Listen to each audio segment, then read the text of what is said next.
સુપ્રભાત ખેડૂત મિત્રો અને મારા દરેક યુટ્યુબ ફેમિલી મેમ્બર. તો આજે તારીખ 13 અને નાગપાંચમની બધાને શુભકામના. તો આજે આપણે એક પરિવાર મળીશું વાડીએ. તો આજે આપણે આપણા કપાસમાં આમાં ગૌખળ ચડાવવાનું છે. 3 થી 4 વર્ષથી લગભગ આપણે ગૌખળ ચડાવતા હોઈએ છીએ, જેના કારણે આપણે જે આ ફાલ છે, ફૂલ છે, ફળ છે, જલ્દી મોટું થાય છે અને ફાલ એકદમ આપણે ખરતો નથી ને ઝીંડવા પણ એકદમ ભરાવદાર થતા હોય છે. તો એના માટે આપણે આજે ગૌખળ ચડાવવાનું છે. દર વર્ષે આપણે લગભગ ચડાવીએ જ છીએ, જેનાથી આપણે ફાલ ફૂલ આપણે કરતો નથી. અત્યારે હાલમાં તમે જુઓ, આજની તારીખમાં સવારમાં વરસાદ પણ થોડો ઘણો હતો, કાલે હતો થોડોક, સાંજે વાતાવરણ થોડુંક ઓલું છે, પણ આજે આપણે ગૌખળ ચડાવવાનું છે, જેથી આપણે અત્યારે હાલની પોઝિશનમાં જે ફાલ અને ફૂલ જે છે એ આપણે ઝીંડવા અને જલ્દી બંધાય અને ખરે નહીં, એના માટે આપણે આજે ગૌખળ ચડાવવાનું છે. તો આજ આપણે ગૌખળ ચડાવશું. ખૂબ સારો એવો ફાયદો થાય છે. જો તમે ખેડૂત મિત્રો કોઈ ગાયો રાખતા હોય તો જરૂર ને જરૂર ગૌખળ ભેગું કરજો અને ચડાવજો, કારણ કે હું તો સતત 3-4 વર્ષથી ચડાવું છું અને આપણને ખૂબ સારો એવો ફાયદો પણ મળે છે.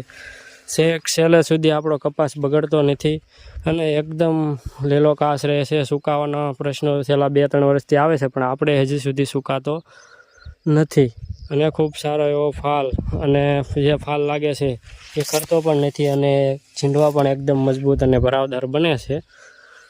તો આ છે ગૌખળના ફાયદા, જેમાં ભરપૂર માત્રામાં પોટાશ આવે છે. આપણે ગૌખળની જગ્યાએ અન્ય જે ખાતરો પણ ઘણા બધા પોટાશ તરીકે આવે છે એ વાપરતા હોઈએ છીએ, પણ આપણે ક્યારેય યુઝ કર્યો નથી. 3 થી 4 વર્ષથી આપણે લગભગ ગૌખળ જ ચડાવતા હોઈએ છીએ, જેના આપણને ખૂબ સારો એવો ફાયદો થાય છે. પોટાશ જે ઝીંડવા અને મજબૂત બનાવે છે અને ફાલની સંખ્યા જે ખરતી નથી. આપણે હજી સુધી તમે જોઈ શકો છો, પાટલામાં ક્યાંય તમને ફાલ ખરેલો દેખાશે નહીં. ઘણો બધો વરસાદ આવવા છતાં આપણે એનો ફાયદો આપણે જોયેલો છે, એટલા માટે આપણે ગૌખળ ચડાવતા હોઈએ છીએ. તો આ છે ગૌખળના ફાયદા. જો વિડીયો પસંદ આવે તો લાઈક, શેર અને સબસ્ક્રાઈબ કરવાનું ભૂલવાનું નથી. તો આ છે મારા રિવ્યૂ જે આપણે ગૌખળ ચડાવીને જોયેલા છે. જો તમારે ખેડૂત મિત્રો કોઈ ગાયું રાખતા હોય અને ગૌખળ ન ચડાવતા હોય તો એકવાર પ્રયોગ કરજો. હું કહું છું, પ્રયોગ કરજો, તમને જરૂરથી ફાયદો થશે જ. તો ગૌખળ ભેગું કરો, આજથી વેસ્ટ ન જવા દો અને આપણી જમીનને સુધારો. કારણ કે ગમે એટલા વિલાયતી ખાતર નાખવી તો આપણે કોઈ પણ સાણિયું ખાતર નાખવી એની હારે તો ન જ આવે. જેથી હું તમને એક વિનંતી કરીશ કે એક પ્રયોગ તમે ગૌખળનો પણ કરજો. તો આ હતા આજના આપણા રિવ્યૂ. તો તમે લાઈક, શેર અને સબસ્ક્રાઈબ કરવાનું ભૂલતા નહીં અને સપોર્ટ કરતા રહેજો, જેથી હું આવીને એવી માહિતી તમારા સુધી પહોંચાડતો રહું.